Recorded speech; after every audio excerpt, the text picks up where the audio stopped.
បងប្អូនដែលធ្លាប់ស្គាល់ខ្ញុំទាំងប៉ុន្មានលេហើយអ្នកបំរើដូចគ្នាដែលធ្លាប់ធ្វើការនៅក្នុងវិមានលេហើយបងវាសនាម្ចាស់ជីវិតអូនដៃអបងវិញ្ញា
ជ្រុលដូចខ្ញុំ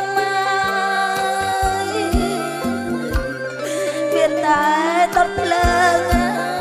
ខ្លួនឯង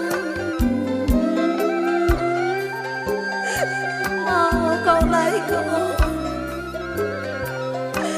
រើបំរះក្នុងដីមិនតែសៀតសោកតើស្ទើមិនរួចស្រណងណាស់កូនអើយជីតូនកូនយកជើងមកជន់លើផ្ទៃម្ដាយគាត់អត់មានអសរសាច់ឈាមដែលពោនៅក្នុងផ្ទៃ